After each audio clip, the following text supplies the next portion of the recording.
안녕하세요. 반갑습니다. 오늘 수업 시작하겠습니다.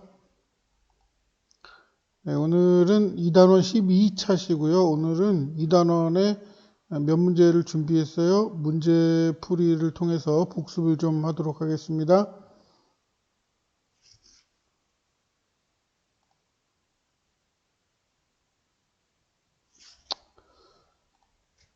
네, 오늘 할 문제는요. 먼저 2단원 문제가 이런 문제가 있습니다. 요거에 대해서 한번 계산을 해보려고 합니다. 그냥 단순하게 이론적인 거는 여러분들이 잘해요. 그런데 실제로 이 계산 문제가 닥쳤을 때 여러분들이 제일 어려워하기 때문에 그 부분에 대해서 좀 해보려고 합니다. 자, 이런 문제가 있을 때 요거를 어떻게 계산할 것이냐에 대한 겁니다. 네. 이런 문제가 있으면요, 여기에서 이제 문제가 이런 식으로 나와요. 각 저항이 흐르는 전류의 세기는 어떠냐. 이 부분과 이 부분의 전류 값을 구하라. 또는 각 저항이 흐르는 전압의 세기는 어떠냐. 이 부분과 이 부분의 전압은 어떠냐. 전류와 전압이 다르니까 이제 이렇게 나왔겠죠. 그러려면은 제일 먼저 해야 될 게 전체 저항의 세기가 얼마냐를 구해야 됩니다. 물론 중학교 3학년에 가면 이거보다 좀 더 어렵게 병렬로 나올 겁니다. 근데 이 2학년에서는요, 직렬 정도, 요 정도만 계산할 수 있으면 됩니다. 자, 먼저 이거부터 해야 돼요. 전체 저항의 세기는 얼마냐? 라고 했을 때 이 전체 저항의 세기를 구할 수 있어야 됩니다. 전체 저항이 지금 4ohm짜리가 있고 2ohm짜리가 있어요. 저항이 두 개가 있는데요. 이거를 직렬 또는 병렬에 따라서 구하는 방법이 다릅니다. 직렬은 그냥 더하면 되는데 지금 요거는 그냥 직렬이니까 더하면 됩니다. 그래서 실제 우리가 보는 것은 요거하고 같습니다. 요거 6ohm짜리가 하나 있는 것과 같습니다. 이렇게 있다 보니 여기 요런 모양이요. 그러니까 직렬로 있는 4ohm짜리와 2ohm짜리가 직렬로 연결되어 있으면은 이렇게 6ohm짜리가 하나 있는 것과 같은 게 됩니다. 그래서 3V 6ohm을 ohm의 법칙에다 넣고 쭉 대입하면 됩니다. 자, 그렇게 대입을 하면 이제 어떻게 되냐면요. 각 저항에 흐르는 전류의 세기를 구하려면 먼저 전체의 전류를 구하면 됩니다. 지금 전체에 전압이 있고요. 전체에 저항이 있고 전압이 있습니다. 그래서 두 개를 ohm의 법칙에다 넣고 대입을 해요. 그럼 V는 IR에다 넣고 대입하면은 V에다가 3 넣고 그 다음에 R에다가 6 대입하면 I 값은 얼마가 나오느냐? 전류는 0.5A가 나옵니다. 그렇죠? 3은 0.5 곱하기 6이니까 I는 0.5가 됩니다. 일부러 소문자 썼어요. 1하고 헷갈릴까봐. 네, I는 0.5A가 됩니다. 그럼 이 0.5A가 직렬일 때는 여기서 재나 여기서 재나 여기에서 재나 매 한 가지 값이 나옵니다. 네, 그림을 좀 만들어 왔어요. 좀 확대해 볼게요. 자, 요 부분이나 요 부분이나 요 부분이나 전류계를 딱 갖다 대면은 똑같은 값이 나옵니다. 왜? 이게 한 선이에요, 한 선. 이게 한 선이다 보니까 수도관이 쭉 연결되어 있는 것과 같습니다. 여기서 재는 물의 양이나 여기서 재는 물의 양이나 여기서 재는 물의 양이나 결국 다 같다. 그래서 이쪽 부분에서 재나 이쪽 부분에서 재나 어차피 전류는 0.5A라는 값이 나옵니다. 그래서 똑같이 0.5 써주면 됩니다. 그게 어디서 재나 결국 똑같기 때문에 여기서 재든 여기서 재든 여기서 재든 똑같습니다. 그래서 이 0.4 요 안에서 재든 0.2 요 안에서 재든 어차피 똑같습니다. 흘러가는 물의 양은 결국 이게 한 관이기 때문에 여기서 재든 여기서 재든 여기서 재든 뭐 여기 어떤 곳에서 재든 간에 전류의 값은 다 같습니다. 그래서 저항의 크기와 상관없이 어느 지점에서 재거나 같습니다. 전에 뭐라고 그랬냐면요. 전류는 직렬일 때 이 부분이나 이 부분 다 같다고 그랬었습니다. 그때 기억나나요? 이런 그림이었죠. 잠깐만요. 요 그림이었죠. 요 부분에서 재나 요 부분에서의 물의 양이나 결국 같다라고 했습니다. 그래서 4옴일 때나 2옴일 때나 요 부분이나 전류는 같다. 이렇게 볼 수 있습니다. 자, 두 번째 문제는요. 이런 문제입니다. 각 저항에 흐르는 전압의 세기는 어떠냐? 전압의 세기는요. 다릅니다. 그러니까 전압의 세기는 이쪽 부분과 이쪽 부분이 전압이 다르게 나와요. 그 다르게 나온 전압을 지금부터 구해야 됩니다. 자, 어떻게 구하느냐?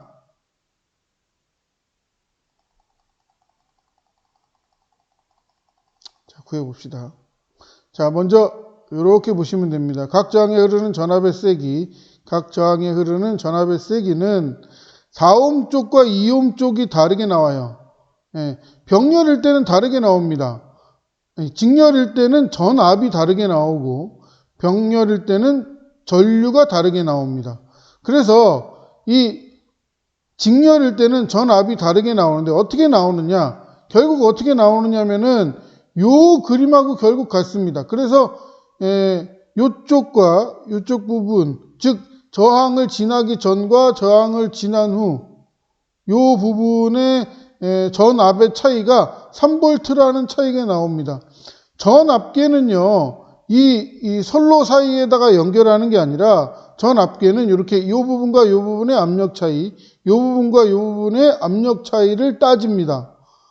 그림이 좀 잘 안 보이나요? 좀 더 확대해 볼게요. 이렇게. 이 부분과 이 부분을 측정해서 이 저항을 지나기 전 부분과 저항을 지난 후 부분의 두 개의 압력 차이를 측정하는 겁니다. 그래서 전 앞배는 병렬로 연결을 해요. 역시 이 부분도 마찬가지입니다. 이 부분을 이 오음을 통과하기 전과 이 오음을 통과한 후 이 두 개의 부분의 전압 차이를 측정하는 겁니다. 그러면은 요 V1과 V2 요쪽 부분과 요쪽 부분에서의 전압을 한번 계산해 보도록 하겠습니다. 자, 오음의 법칙에다 그냥 대입하면 됩니다. 자, V가 얼마냐면은 몰라. V는 그냥 V를 놓고요.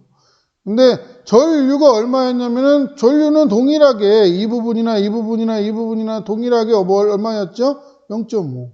근데 저항은 이쪽이 4옴입니다. 그러니까 값은 2V가 됩니다. V는 0.5 곱하기 4 하니까 2V가 나오고요. 이 옴 쪽은 V는 IR에다 똑같이 대입하는 거 똑같습니다. 위쪽이나 아래쪽이나. 근데 여기는 뭐가 다르죠? 전류는 똑같이 0.5인데 저항은 이쪽이 4였는데 반해서 이쪽은 2입니다. 계산해보면 0.5 곱하기 2는 1V가 나옵니다. 그래서 이쪽은 1V, 이쪽은 2V. 전압이라는 건 그래요. 이 어떤 전구나 저항을 통과하면서 여기에다 2를 해주고 물의 압력 또는 전압이 떨어지는 겁니다. 그만큼. 여기서 2V 떨어지고 여기서 1V가 떨어지는 거예요. 그래서 합치니까 3V예요. 그 3V만큼이 여기로 쭉 가다가 여기에다가 2V만큼 일을 해줬고 여기다가 1V만큼 일을 해주고 쭉 갑니다. 그래서 이 부분과 이 부분을 비교하면은 3V의 차이가 납니다. 3V. 그게 3V예요. 그래서 전류는 직렬일 때 같고 전압은 직렬일 때 다른데 어떻게 다르냐? 큰 전압 쪽에 가서 큰 저항 쪽에 가서 많이 일을 해주고 작은 저항 쪽에 가서 적게 일을 해줍니다. 그런데 2V와 1V를 합치면 결국 몇 볼트가 되더라? 3V가 되더라. 이겁니다.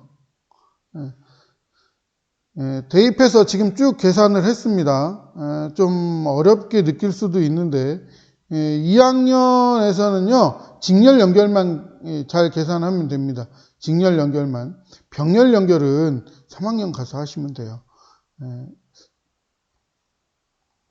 자, 원래 그림은 이 그림이었어요. 4옴, 2옴이라는 저항이 3V를 만났을 때 각각의 전류와 전압은 어떻게 되느냐를 물어본 겁니다. 전류 쪽은 같고 저항 쪽은 전압 쪽은 다른 값인데 이쪽에 2V, 이쪽에 1V가 소모돼서 결국 3V의 차이가 나게 됩니다. 전체 저항의 크기는 어떻게 계산한다고요? 직렬일 때는 그냥 합치면 됩니다. 4옴 더하기 2옴. 병렬일 때는 굉장히 어렵기 때문에요. 뭐 굳이 몰라도 괜찮겠습니다. 일단은 직렬일 때 이렇게 계산을 합니다. 직렬일 때는 4옴 더하기 2옴 계산을 해서 전체 값은 6옴이 됩니다.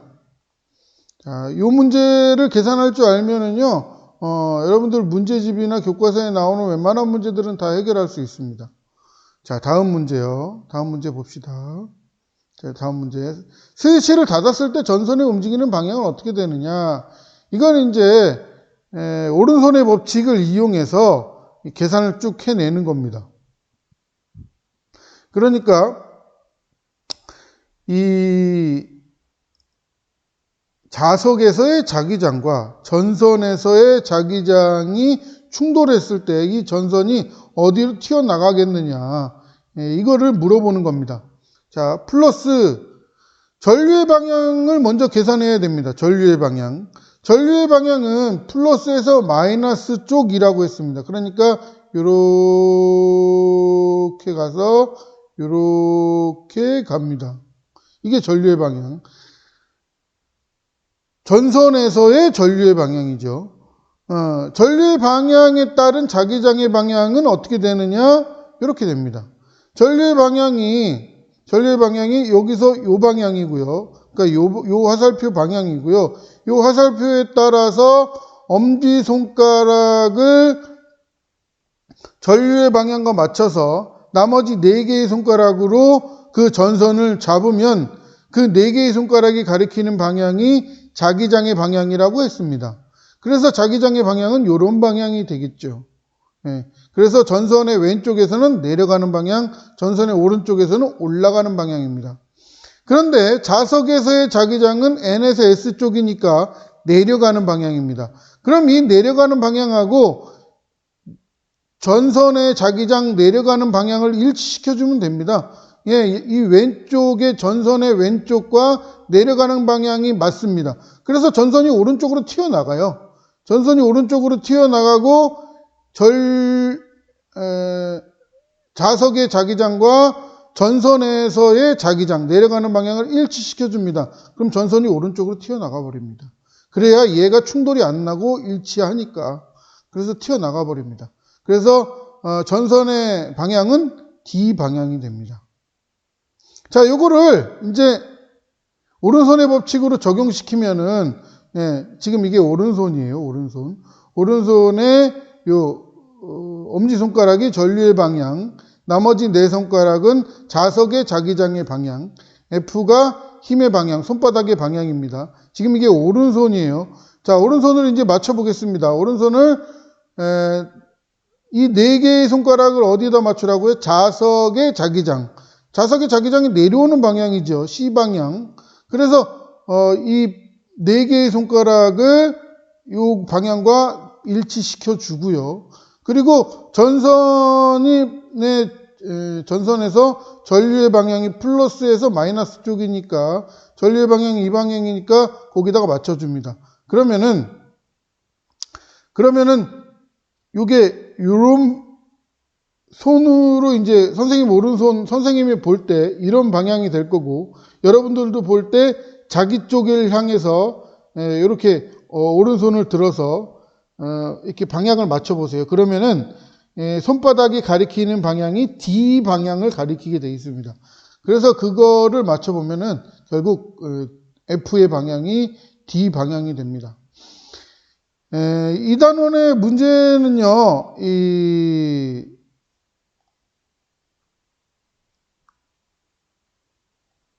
전선이 연결되어 있을 때 저항이 이렇게 분리되어 있으면은 이걸 어떻게 해서 계산할 것이냐에 대한 거고요. 그게 병렬은 안 나오고 직렬만 나옵니다. 2학년 과정에서는 이 정도 계산하시면 되고요. 병렬 정도 계산하려면은 조금 어렵습니다. 일단 오늘은 여기서는 다루지는 않고요. 그랬을 때 전류는 어차피 한 선이기 때문에 같고, 저항은 이쪽에 2V, 이쪽에 1V 이렇게 따로따로 분리됐었죠. 전체 저항이 계산할 때는 직렬일 때는 4오hm, 2오hm 더하면 됩니다. 그 다음에 이제 전선에서의 자기장과 자석에서의 자기장이 충돌했을 때 이 전선이 어디로 움직이는가? 충돌하지 않으려는 방향으로 움직입니다. 그래서 이 전선은 D 방향으로 움직이게 된다. 이렇게 되는 겁니다. 오늘은 여기까지 하겠습니다. 수고했습니다.